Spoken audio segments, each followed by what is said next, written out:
แดงกระเทียมเนี่ยจะเนี่ยพริกใส่แล้วแบบนี้ที่เนี่ยอีกอาหารแต่พอใส่น้ำมันกับโขลกใส่พริก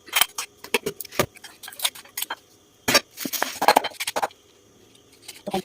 นิดนึงนี่ไม่พอได้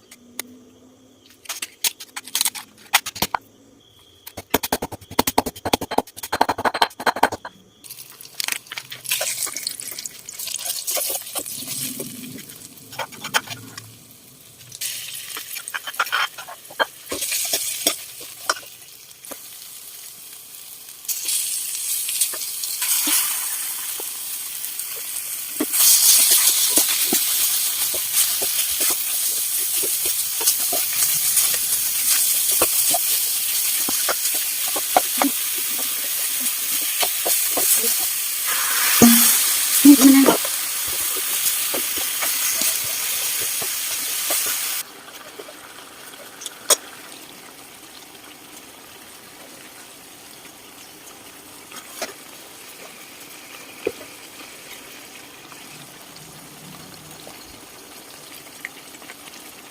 ซีอิ๊วขาวใส่เยอะ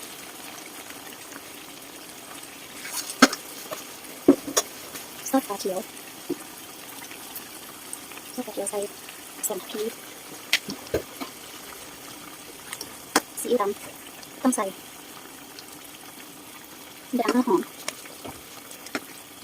นี่สูตรแม่พาทำอันเนี้ยอันนี้บางทีผมห้องหน้าเพราะว่าทำแบบนี้เราไปใส่เมี่ยงมันจะทำให้เมี่ยงอร่อยแซ่บมาก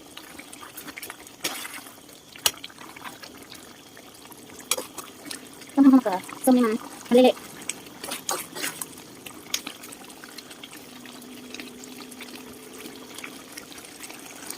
น้ำตาลนิดหน่อยต้นปีกก็ใส่น้ำมะขามเปียกใครชอบก็ใส่ก็ใส่แต่นี่เน้นมะเขือส้มซีอิ๊วดำต้องใส่เยอะกว่าขมลำใส่นิดนึงหอมนี่น้ำหน้าเขาเรียบร้อยนี่น้ำต้มก็จะมีกระดูกดอกนิ้วก้อนเลือดก็จะมีมะเขือส้มในนี้เขาไปใส่ยังไงเขาใส่แค่เกลือแล้วที่นี่เขาก็จะตักหน้าที่เขาทำไว้แล้วเนี่ยที่เขาทำแล้วเสร็จเนี่ยเขาก็ตั้งใส่นี่